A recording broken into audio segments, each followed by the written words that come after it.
welcome, Frank. Thank you. I'm happy to be here. Yes, I'm really humbled that you accepted this invitation. God bless you so much.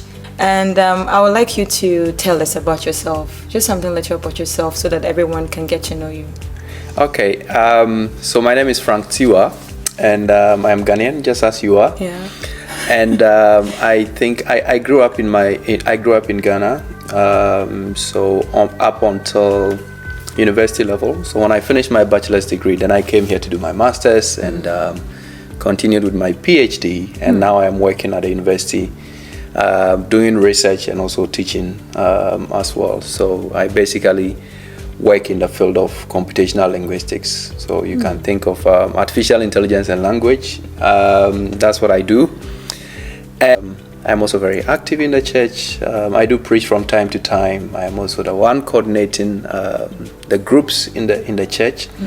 So although I spend much of my time working at my workplace as a scientist, I think where I really find my passion is being in the church. I also have married to a beautiful wife, Indeed. and we have 2 kids. 2 energetic boys. 2 strong boys. One 5 years old and the other one 1 year, 4 months. Nice. It's really a joy to be interviewing a scientist, and we're going to get there very soon. Yes. So Frank, I would like to know if you've always been a Christian. How were your parents Christians? Yes.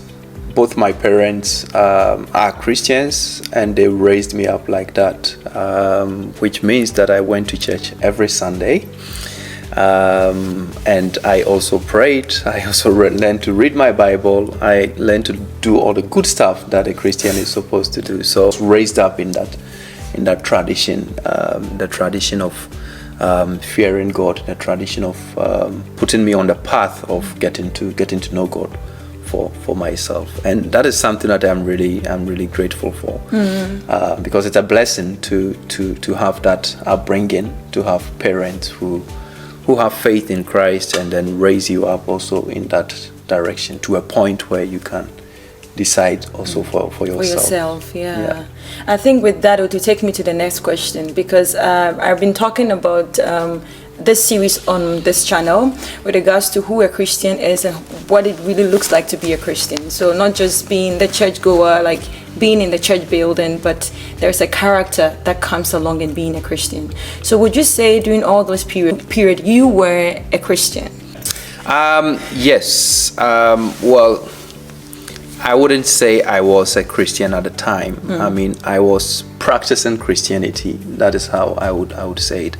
At that time, I didn't know, because I mean, at the time, being raised up in Ghana and going to church and praying and making sure you don't sin and all of that, for me was a definition of being a Christian, right?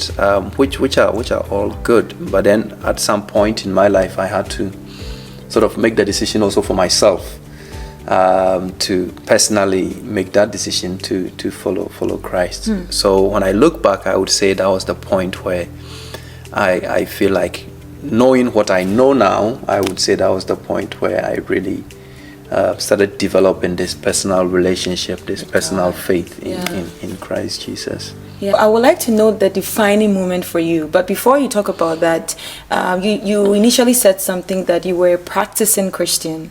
Even though I've had this conversation before, I think it would be great to also know your viewpoint on who a Christian is, and that turning moment. How did it happen? What did you see, or what did you experience that made you want to have that personal relationship with God? Yeah, I think it was a couple of things that came together from that moment. So yes, I was raised up as a Christian and all of that, which means, as I said, I was sort of engaged with Christian practices, right? So sometimes I would go to crusades, for example, as we call it in Ghana. Open air crusades, and then you hear a preaching from whoever is preaching, and then you are really touched by it, and then there is an altar call, and then you respond to that, right? And I remember doing that on several occasions. Like, I would do it today, and then I don't know, after a couple of months, there's another crusade, and then you are touched again, and then you do it again, and then again. So I had done that, and for me, I think that is very important. That moment where you sort of, you hear the word, like the Bible says, if you hear the word, do not harden your heart, right? So you hear the word, you are moved by it, and then you make that altar call. I believe it's a, how do you call it? It's a step of faith that you are making. But at the same time, a few months will pass, and then you feel like, okay, you are not really, you are the same, right? Nothing has really happened. So that happened for a while. I think for me, the defining moment was, I think, in the year 2009, if I remember correctly. That was more or less like the defining moment. I remember it was June. It was first Friday of June. So again, I loved being a Christian at the time, as far as I knew who a Christian was. So I was at the university, and then I was part of campus ministry, GAMSU. Oh, nice. And then what we would do at the end of every academic year is to go on missions. We used to call it SICE, Student in Church Evangelism. So I joined I think it was my first time, I joined it, and then it was great. We were there for like a week. And I remember, I think on the last day also, or the day before it was on Friday, and we left on Sunday. So on that Friday, we were so we had been in this village evangelizing for the whole week until Friday, and then Friday it was more or less like a sport evangelism. So we're having this sport evangelism, and we were playing football with them. So you were a footballer? Yeah, I was playing at the time, and then at some point I was feeling stomach upset, stomach ache, very sharp one. I didn't know where it was coming from, so I couldn't continue, and then I stopped and then went to the place where we were camping. I was sweaty all over, so I thought, okay, it would be best if I go and take a shower and then come and relax and then recover. So I went to take a shower, and going back a few moments back, one of the things I had desired for at that time was the gift of speaking in tongues, right? So I had really desired for it. People had prayed over me. They had prayed over and over. I never spoke in tongues. So this was a moment where, I wanted to just go and take a shower, come and relax. I was taking a shower. Out of nowhere, I started speaking in tongues. Wow. I wasn't even praying. I started speaking in tongues, and I spoke in tongues for like 5 minutes or so, something like that, and immediately the stomach upset sort of stopped. And since then, that was June 2009. Since then, my life has never been the same. So I would say, although prior to that, I had made I had responded to a lot of altar calls and all of that, but I think the defining moment was this. This is the moment that when I look back, I really remember that on that day something happened to me, and not just something, but something that really sort of changed my life completely. This is something, I don't know, for some reason I have goosebumps. It's very interesting to know that, like, you had that experience on your own. Nobody laid hands on you, but God actually did his work in you in a day that I don't think you ever imagined. A day you were playing football, right? In a place that you wouldn't expect. Yeah, bathroom of all places. Yeah. Wow, thank you for sharing that. But then I would also like to move to the next question, which is I want to know your experience with God so far. So after encountering him and meeting him and having a relationship with him, it's been a journey, right? So I want to know, has there been like tough seasons in your life in this walk with him? Has there been times when you felt like, I want to give up this faith because it's too much for me? Or has it always been a sweet experience throughout? I don't think I've gotten to that state yet. Which is good. But there have been moments where there have been moments of disappointment. There have been moments also of, personal challenges, difficulties in my life, and all of that. But I would say, I think the one that was most challenging was when I left Ghana and came here in the beginning. because in Ghana, I was something I'm really, really thankful for. But I had a group of friends around me with whom I would pray, I would do Bible studies with, fast with, very, very encouraging, right? So I had surrounded myself with such people for a very long time. And you know, although I had my personal prayer life, personal Bible study life, and all of that, but I think to have such people around you for a very long time sort of put you on a path where you feel like, okay, this is how it's going to be for the rest of my life, right? And then I left Ghana, I came here, planted in a place where, you know, secularism, where there are only few people going to church, where actually in Ghana, you know, when you talk about the fact that you are a Christian, you feel great about yourself, right? But here, when you talk about, you actually want to hide it, that you are a Christian, because the majority are not. So I came here to do my master's, and then I think in my class, there were only 2 or 1 Christian in my class. And I remember I got into a few conversations with people here and there, and they would ask me questions that I had no answers to, like I was clueless about faith, about believing God, about faith and all of that. And those were moments where I sort of, I think, doubted a bit. I was doubting if this was all true. Still, I didn't have answers to those questions because I hadn't heard in Ghana, no one would ask you those questions. So for me, they were very confronting. And that, I think that really challenged my faith. But at the same time, God also turned it into an advantage, right? It actually turned into a moment where I also started seeking for answers, right? That was also the point where I became interested in Christian apologetics. So reading more about, because I knew the path I was taking, right, to become an academic. So then I had to sort of find answers to some of these questions. So I started reading a lot, also listening to people and all of that. And that really helped. That helped in bringing me back on the path where I wanted to be. And also being part of the church community was also very helpful. But I think that was the moment where my faith, I had some doubt. Yes. So for the rest, it wasn't like I said, I have had some disappointment, some low moment, some point where I feel really, really low. I don't feel even the urgency to pray anymore. One thing that also often kept me in those instances, moment of disappointment, was also reading my Bible. It's something that, even in the most difficult moment of my life, it's something I would still do. I'll still wake up early in the morning, and I still want to read God's word. That's great. So that has sustained me. That has really, really been helpful, even in a moment where I was very, very low, very down in my life. So, but looking back, I think I also see that even in those moments, now I can see it clearly because I'm out of it, right? Even in those moments, God brought some things here and there in my life to sort of uplift me or to, move me forward, even in moments, especially in moments of uncertainties and all of that. So I think it has all been by the doings of the Lord. Yeah. So, I mean, it's good you're sharing this because a lot of people think once you become a Christian, everything goes smoothly for you.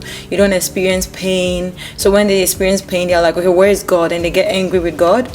But with this conversation and what you're sharing with us makes it... And I know, so those moments are going to come, but I think it's also, at least for me, it's important to know that I believe in a great God, and I believe in a God who is not just wise, but also good, which means that whatever he's allowing to happen to me or happened to me in the past, he has some sort of wisdom in it, right? He has a plan. It's not something random that is happening to me, but also because he is good.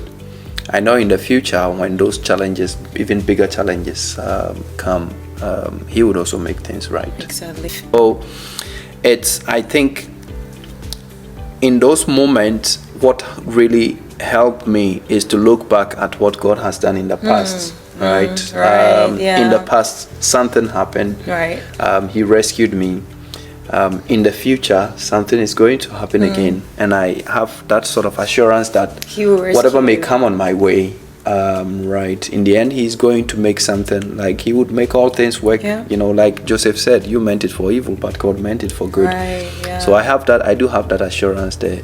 But I think one of the things that also makes me also appreciate those moments of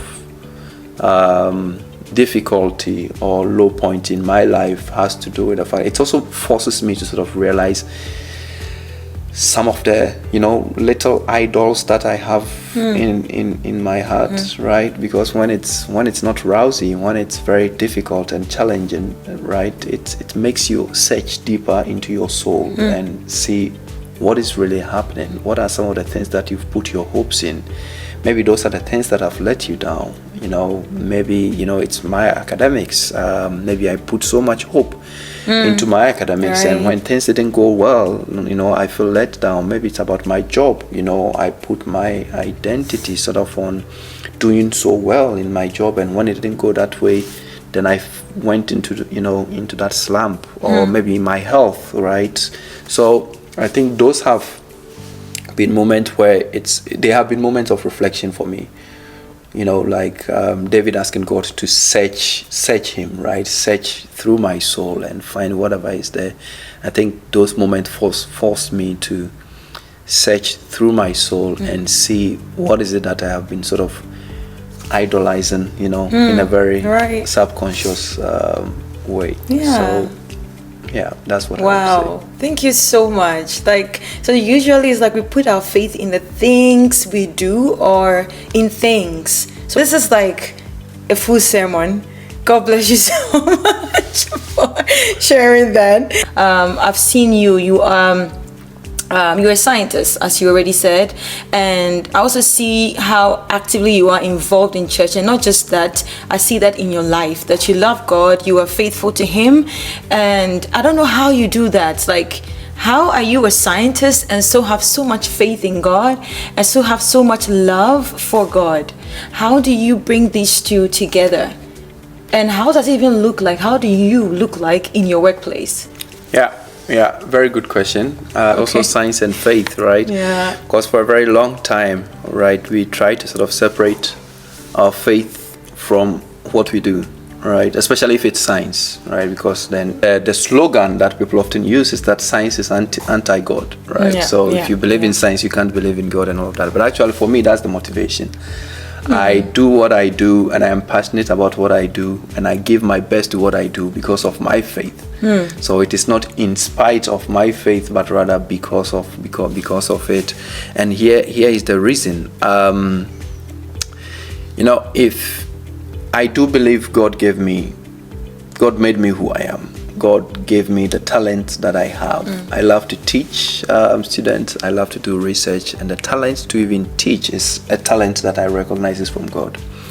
So if God has given me this talent, and on top of that has also given me this job, right, then I don't think God would want me. And I mean, I spend about 70% of my life at my workplace. Right, the rest I'm sleeping, or I spend very little when I come home during the week. Very little time with my kids and with my family, and about 70% of my life is being spent until I go on retirement is being spent on my work. So then the question for me is, can God give me something that takes about 70% of my life, right, and make it separate from my faith, right? If something that is going to take much part of my life is given to me by God, then it's, for me, the most logical conclusion is that he's also giving that to me as a means to even know him better, or as a means to also use it as a sort of a mission work or a mission field for him. So the way I approached this, first of all, I don't think science and faith are separate, right? Because we still don't know. If you think of the universe, how the universe began, we still, in science, we still don't know exactly. There are a lot of theories. Exactly. That's why there is science. Yeah. And also, if you look at the beginning of science, how did science start? If you think of people like Newton and all of that, they were all Christians. They believed that because there is a mind there is a mind behind the universe, which is God. And if there is a mind, and the same mind has also given us this mind, he's created us in his nature, right?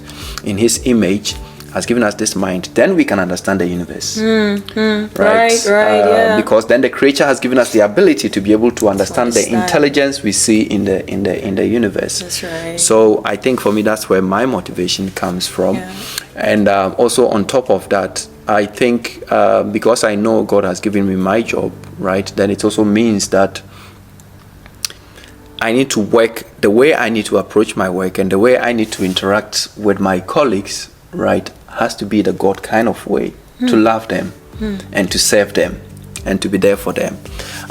So these are the things that really sort of govern the way I live my life at my workplace. I don't shy away from telling people who I am. My colleagues know I am a Christian. And I do tell them, and sometimes from time to time conversations come in relation to that, and then I get the opportunity to share, talk about it. Right. Some of them in the past have actually come to me, approached me, asking me questions about my faith. One of my colleagues came to me asking me, so what is the Bible's view on free will, for example, right? Because we talk about free will in neuroscience. So then that was a conversation for me to also share my faith. I like it this way, when it's organic, when I don't like going into conversation already decided that this is what I'm going to talk about. I would rather wait and let God lead me and bring me the opportunity, and those are meaningful moments. I quite remember I once had a conversation with a friend of mine. She is not a Christian, and then we had this conversation. We were talking about God. We spoke for almost 4 hours. Really long conversation. She is not a Christian. We started a conversation by her saying that, she doesn't think it makes sense in any way. We spoke for about 4 hours, shared my faith, and then in the end, this is what she said. She said that, now you are making me think of God. Wow. I think when those moments come, they are God-given and they are very special. Right. And if you share your faith in that sense, it's meaningful. But what is also very important is also to live a life knowing that you are a Christian and knowing that God has called you in that place and has given you that job. It's also a matter of living your life as if each and every second of your day at work you are working for the Lord and you are doing it to the glory of the Lord. I think then people see that, and when people see you, they wonder what makes you tick. And then they want to talk to you and they want to ask more questions. So that is how I basically go about with. I nearly cried, actually. These conversations really touch my heart. Because when you were speaking, one sharp question that came into my mind was, you said, they come to you. And so the question is, why do they come to you? And I think you just answered it now. It's how you portray yourself there as a Christian. And by the way you have conversations with them, you talked about love, kindness, and there's something about you that's very special and different from theirs because they don't believe, and that is why they are curious and they ask you those questions. So I believe that if we could be Christians in whichever environment we find ourselves in and let our light shine, bearing the fruit of the Spirit, then we create the space for non-believers to also want to come and experience what we have experienced. Just like your friend said, that I want to get to think about this more after talking to you. Yeah, definitely. Yeah. The Christian faith is attractive. It is what made a lot of people believe in Christianity in the first century, right? Because they saw Christ in the lives of people. Yeah. And they were like, okay, these people have been with Christ, right? These people are different. Yeah, right. And because they were different, people were interested in getting to know more. So I believe God has called all of us to be different. That's wherever true. He has placed us. Exactly. Thank you so much, Frank, for coming. It's been an insightful conversation, and I'm very humbled once again that you showed up. And I also believe that you've been blessed by this conversation. So thank you for watching, and subscribe to this channel if you haven't, and also share this video. God bless you, and stay tuned for the next video. Bye.